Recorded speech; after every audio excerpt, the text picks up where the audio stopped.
Hi friends, ഞാൻ ബിന്ദുസ് നാടൻ രുചികളിലേക്ക് എല്ലാവർക്കും സ്വാഗതം. തോരാത്ത ഈ മഴയത്തും തണുപ്പത്തും കഴിക്കാൻ പറ്റിയ ഔഷധ ഗുണം നിറഞ്ഞ ഒരു തോരനാണ് ഇന്ന് ഉണ്ടാക്കുന്നത്. കർക്കിടകത്തിൽ അത്യാവശ്യം കഴിച്ചിരിക്കേണ്ട ഒരു ഭക്ഷണം തന്നെയാണ് ഈ മുതിര കൊണ്ടുള്ള ഏതെങ്കിലും ഒരു വിഭവം. മുതിര ശരീരത്തിന് ഊർജം പകരുന്ന ഒന്നാണ്. അത് ശരീരത്തെ ചൂടാക്കുന്നത് കൊണ്ട് തന്നെ അത് മഴക്കാലത്ത് കഴിക്കുന്നതാണ് ഉത്തമം.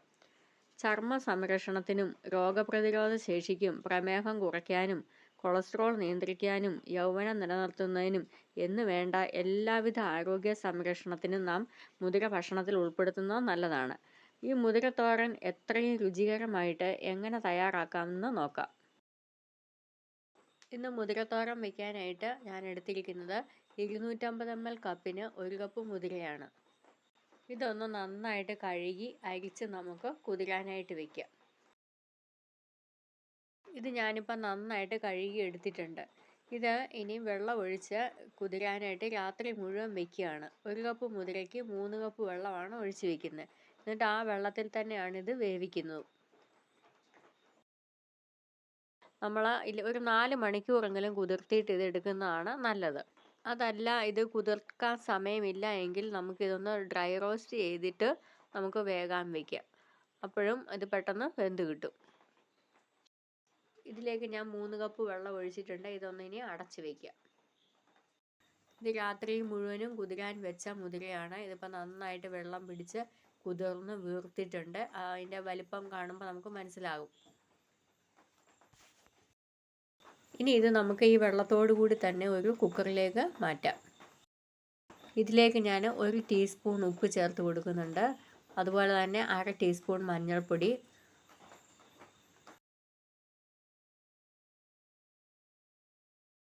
1/4 ടീസ്പൂൺ മുളക് പൊടിയും ചേർക്കുന്നുണ്ട്. ഇത് നന്നായിട്ടൊന്ന് ഇളക്കി കൊടുക്കുക. ഈ മഞ്ഞൾപ്പൊടിയും മുളക് പൊടിയും ചേർത്ത് ഇത് വെക്കുമ്പോൾ തന്നെ ഇതിന് ആ വെന്ത് വരുമ്പോൾ ഒരു പച്ച മണം ഉണ്ടല്ലോ, അത് മാറിക്കിട്ടും. കുക്കർ അടച്ച് വെച്ചിട്ട് നമുക്കിത് അടുപ്പത്തേക്ക് വയ്ക്കാം. മുതിര നല്ല വേവുള്ള സാധനമാണ്.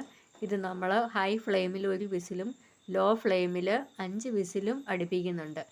പല മുതിരയ്ക്കും പല വേവാണ്. ഇതിന് ഞാൻ അത്രയുമാണ് ചെയ്തിട്ടുള്ളത്. നമ്മുടെ മുതിര വെന്ത് വരുന്ന സമയം കൊണ്ട് നമുക്കിതിന് വേണ്ട ഒരു അരപ്പ് തയ്യാറാക്കാം. ഇതിനായിട്ട് നമുക്ക് അരക്കപ്പിൽ താഴെ മതി തേങ്ങായ. ഞാനിപ്പോൾ കുറച്ച് തേങ്ങ ഇങ്ങനെ കഷ്ണങ്ങളാക്കി ഇതൊന്ന് ക്രഷ് ചെയ്തെടുക്കുകയാണ്. ആ തേങ്ങയുടെ കൂടെ 2 പച്ചമുളകും 1/4 ടീസ്പൂൺ ജീരകവും 2-3 ചെറിയ വെളുത്തുള്ളി അല്ലിയും കൂടെ നമുക്കൊന്ന് ക്രഷ് ചെയ്തെടുത്താൽ മതി. അരയ്ക്കണ്ട, ചതച്ചെടുക്കുക.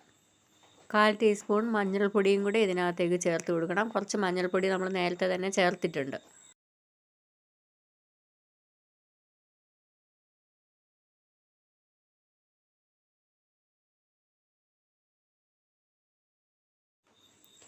കുക്കർ വിസിലടിച്ച് പ്രഷർ പോകാനായിട്ട് വെച്ചിട്ടുണ്ടായിരുന്നു. അത് പ്രഷറെല്ലാം പോയി. നമുക്കിതൊന്ന് തുറന്ന് നോക്കാം. നമ്മുടെ മുതിര നന്നായിട്ട് വെന്തിട്ടുണ്ട്. അത് നല്ലപോലെ സോഫ്റ്റായിട്ട് തന്നെ വന്നിട്ടുണ്ട്. വെള്ളത്തിൽ കുതിർത്ത് വെച്ചുകൊണ്ടാണ് ഇത് ഇത്രയും നന്നായിട്ട് വെന്ത് കിട്ടിയിട്ടുള്ളത്.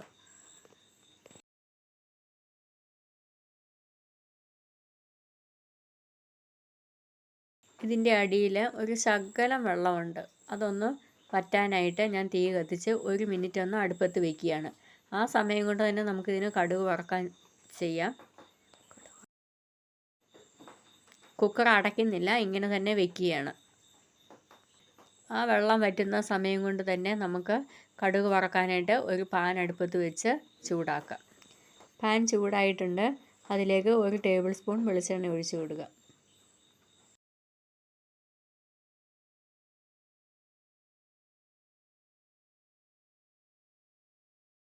വെളിച്ചെണ്ണ നന്നായിട്ട് ചൂടായി കഴിയുമ്പോൾ അതിലേക്ക് 1 ടേബിൾ സ്പൂൺ അരിയാണ് ചേർത്ത് കൊടുക്കുന്നത്. നമ്മൾ ചോറൊക്കെ വെക്കുന്ന സാധാരണ കുത്തരിയാണ് ചേർത്ത് കൊടുക്കുന്നത്. അരി ചേർക്കാൻ താല്പര്യമില്ലാത്തവർ കടുക് ചേർത്താലും മതി. ഈ അരി ചേർത്ത് കടുക് വറക്കുമ്പോൾ നല്ലൊരു ടേസ്റ്റും മണവുമാണ്. അതാണ് ഞാൻ അരി ചേർത്ത് കടുക് വറക്കുന്നത്.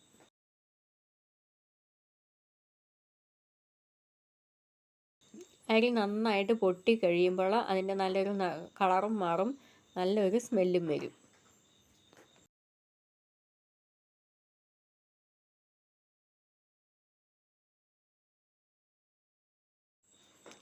അരി നന്നായിട്ട് മൂത്തിട്ടുണ്ട്. ഇനി ഇതിലേക്ക് 3-4 ചുവന്നുള്ളി വട്ടത്തിൽ അരിഞ്ഞത് ചേർത്ത് കൊടുക്കാം. ചുവന്നുള്ളി നല്ലൊരു ഗോൾഡൻ ബ്രൗൺ കളർ ആവുന്നത് വരെ നമുക്കൊന്ന് മൂപ്പിച്ചെടുക്കാം. ചുവന്നുള്ളി നന്നായിട്ട് മൂത്ത് വരാൻ തുടങ്ങിയിട്ടുണ്ട്. ഇതിലേക്ക് നമുക്ക് 3-4 വറ്റൽമുളക് മുറിച്ചത് ചേർത്ത് കൊടുക്കാം. കുറച്ച് കറിവേപ്പിലയും കൂടെ ചേർത്ത് കൊടുക്കാം.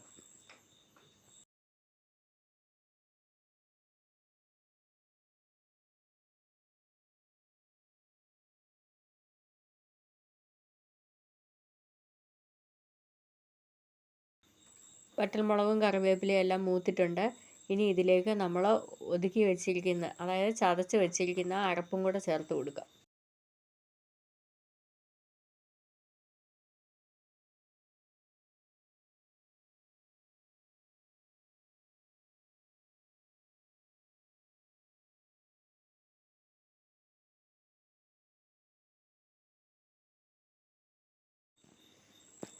ഇനി അരപ്പ് നന്നായിട്ടൊന്ന് ഇളക്കി ഇതിൻ്റെ പച്ചമണം മാറുന്നത് വരെ ഒന്ന് മൂപ്പിച്ചെടുക്കണം. ആ മുളകിൻ്റെയും ജീരകത്തിൻ്റെയും ആ ഒരു പച്ച സ്മെല്ല് മൊത്തം മാറണം. നല്ല മൂത്ത ഒരു സ്മെല്ല് വരും. അതുവരെ ഒന്ന് ഇളക്കി കൊടുക്കാം. നമ്മുടെ അരപ്പൊക്കെ നന്നായിട്ട് മൂത്തിട്ടുണ്ട്. അതിലേക്ക് നമ്മൾ ഒരു 1/4 ടീസ്പൂൺ ഉപ്പും കൂടെ ചേർത്ത് കൊടുക്കാം. നമ്മൾ മുതിരയ്ക്കകത്തേക്ക് ഉപ്പ് നേരത്തെ ചേർത്തിട്ടുണ്ട്. അതുകൊണ്ട് അത് നോക്കിയിട്ട് മാത്രമേ ചേർക്കാവുള്ളൂ. മുതിരയ്ക്ക് ഉപ്പ് കൂടുതലുണ്ടെങ്കിൽ ഇപ്പോൾ അരപ്പിൽ ഉപ്പ് ചേർക്കരുത്. ഇത്രയും സമയം കൊണ്ട് തന്നെ നമ്മുടെ മുതിരയ്ക്കകത്തെ വെള്ളമൊക്കെ നന്നായിട്ട് വറ്റിയിട്ടുണ്ട്. നമ്മൾ അതിനെയും ഇതിലേക്ക് ചേർത്ത് കൊടുക്കുകയാണ്. ഒട്ടും വെള്ളമില്ല. അരപ്പിനകത്തേക്ക് ചേർത്തിട്ട് നന്നായിട്ട് ഇളക്കി കൊടുക്കാം. ഇനി ഇത് അടുപ്പത്ത് വെച്ചിട്ട് നമ്മൾ കുക്കർ തുറന്ന് നോക്കുമ്പോൾ മുതിര വെന്തിട്ടില്ല, വെള്ളവും വറ്റിപ്പോയി എങ്കിൽ നമ്മൾ കുറച്ച് തിളച്ച വെള്ളം കൂടി ഒഴിച്ച് ഒന്നുകൂടെ കുക്കർ അടച്ച് വിസിലടിപ്പിച്ചാൽ മതി. എന്തായാലും ഇത് നന്നായിട്ട് വെന്തതിന് ശേഷം മാത്രമേ നമ്മൾ എടുക്കാവുള്ളൂ. അല്ലെങ്കിൽ ഇത് തണുത്ത് കഴിയുമ്പോൾ വീണ്ടും കട്ടിയായി പോകും. വെള്ളത്തിലിട്ട് കുതിർന്ന മുതിര ആയതുകൊണ്ട് തന്നെ വെന്ത് കഴിഞ്ഞ് ചൂട് പോയി കഴിഞ്ഞാലും അത് സോഫ്റ്റായിട്ട് തന്നെ ഇരിക്കും. നമുക്ക് അരപ്പ് ചേർത്ത് നന്നായിട്ട് ഇളക്കിയതിന് ശേഷം ഇതൊന്ന് 1 മിനിറ്റ് ഒന്ന് അടച്ച് വയ്ക്കാം. ലോ ഫ്ലെയിമിലേ വയ്ക്കാവുള്ളൂ. ഞാൻ അടപ്പൊന്ന് തുറന്നിട്ടുണ്ട്. ഇപ്പോൾ നമ്മുടെ അരപ്പും മുതിരയും എല്ലാം കൂടെ ചേർന്ന് നന്നായിട്ടൊന്ന് വെന്ത് എല്ലാം കൂടെ അരപ്പ് മുതിരയിലേക്കൊന്ന് പിടിച്ചിട്ടുണ്ട്. ഇതൊന്നുകൂടെ ഒന്ന് ഇളക്കിയിട്ട് കൊടുക്കാം.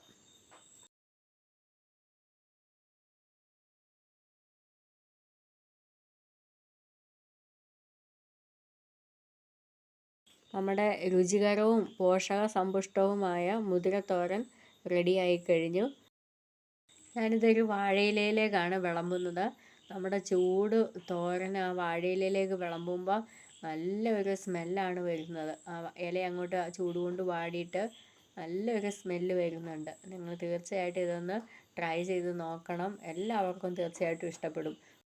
മുതിരാന്ന് കേൾക്കുമ്പോൾ ഇഷ്ടമില്ലാത്തവരും ഇങ്ങനെ ഒന്ന് വെച്ച് നോക്കും. നിങ്ങൾക്ക് തീർച്ചയായിട്ടും ഇഷ്ടപ്പെടും. നല്ലൊരു സ്മെല്ലാണ് വരുന്നത്. അതുകൊണ്ട് തന്നെ എല്ലാവർക്കും ഇഷ്ടമാകും. കുട്ടികൾക്കൊക്കെ നല്ല താല്പര്യത്തോடு തന്നെ ഇത് കഴിക്കും. വീഡിയോ ഇഷ്ടമായാൽ ലൈക്ക് ചെയ്യാൻ മറക്കരുത്. അതുപോലെ നമ്മുടെ പ്രിയപ്പെട്ടവർക്ക് ഇതൊന്ന് ഷെയർ ചെയ്ത് കൊടുക്കുകയും വേണം. ഈ കർക്കിടക മാസത്തിൽ എല്ലാവർക്കും ഇത് ചെയ്ത് നോക്കാവുന്നതേ ഉള്ളൂ. നിങ്ങളുടെ അഭിപ്രായങ്ങൾ കമൻറ്റ് ചെയ്യാനും മറന്നു പോകരുതേ. അടുത്ത നല്ലൊരു വീഡിയോയുമായി വരുന്നത് വരെ എല്ലാവർക്കും ബൈ ബൈ.